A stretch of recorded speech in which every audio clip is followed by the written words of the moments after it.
कैसे तोड़ा हनुमान जी ने सत्यभामा, सुदर्शन चक्र और गरुण जी का अहंकार। मित्रों, अहंकार व्यक्ति के सोचने समझने की शक्ति का नाश कर देता है और उसी अभिमान के चलते इंसान पूरी दुनिया को अपने आगे तुच्छ समझता है।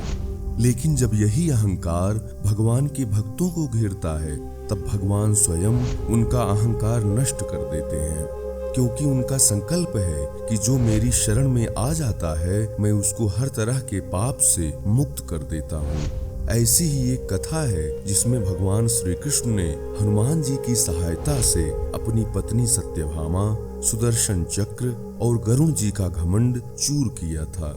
तो क्या है वो पूरी कथा, आइए जानते हैं। बात उस समय की है जब भगवान श्री कृष्ण ने अपनी पत्नी सत्यभामा को स्वर्ग से पारिजात वृक्ष ला कर दिया था। तब सत्यभामा को इस बात का अभिमान हो गया था कि वह ही सबसे अधिक सुंदर है और भगवान कृष्ण की सबसे प्रिय रानी है। पारिजात वृक्ष लाने के दौरान ही श्री कृष्ण और इंद्र में युद्ध हुआ था, और जब इंद्र ने वज्र का प्रहार किया तो सुदर्शन चक्र ने इंद्र के वज्र को निष्क्रिय कर दिया। उस समय उन्हें भी यह अभिमान हो गया कि भगवान के पास युद्ध में जब कोई उपाय नहीं बचता है तो वे मेरी ही मदद लेते हैं। इस तरह भगवान के वाहन गरुण जी भी यह समझने लगे कि भगवान मेरे बिना कहीं आ जा नहीं सकते, क्योंकि मेरी गति का कोई भी मुकाबला नहीं कर सकता। मेरी जितनी गति संसार में किसी की भी नहीं है। भगवान जानते थे कि उनके इन भक्तों को अहंकार हो गया है और इनका अहंकार नष्ट करना बहुत जरूरी है। तब भगवान कृष्ण ने एक लीला रची और हनुमान जी का स्मरण किया। भगवान श्री कृष्ण के स्मरण करते ही हनुमान जी समझ गए कि उन्हें किस कार्य के लिए स्मरण किया गया है। अब भगवान श्री कृष्ण ने गरुण जी से कहा, गरुण, तुम हनुमान जी के पास जाकर यह कह दो कि भगवान श्री राम ने उन्हें द्वारिका बुलाया है, और हाँ, हो सके तो तुम उन्हें अपने साथ ही लेकर आना। भगवान की आज्ञा पाकर गरुण जी हनुमान जी को बुलाने चल पड़े। गरुण जी ने हनुमान जी के पास पहुंचकर कहा, हे वानर श्रेष्ठ, भगवान श्री राम ने आपको याद किया है। आप मेरी पीठ पर बैठ जाइए, मैं आपको शीघ्रता से प्रभु के पास पहुंचा देता हूँ। हनुमान जी ने विनय पूर्वक हाथ जोड़कर कहा, गरुण जी आप चलिए, मैं आता हूँ। गरुण जी ने सोचा, पता नहीं हनुमान जी कब पहुँचेंगे। खैर मुझे क्या, कभी भी पहुँचे, मेरा कार्य तो पूरा हो गया, मैं तो चलता हूँ। यह सोचकर गरुण जी शीघ्रता से द्वारिका की ओर चल पड़े।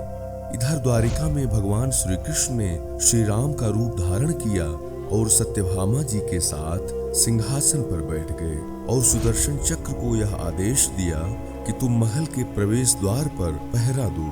ध्यान रहे कि मेरी आज्ञा के बिना महल में कोई भी प्रवेश न कर पाए।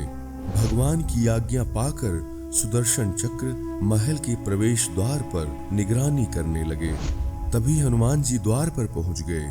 सुदर्शन चक्र ने हनुमान जी को रोकते हुए कहा कि आप बिना आज्ञा के अंदर नहीं जा सकते।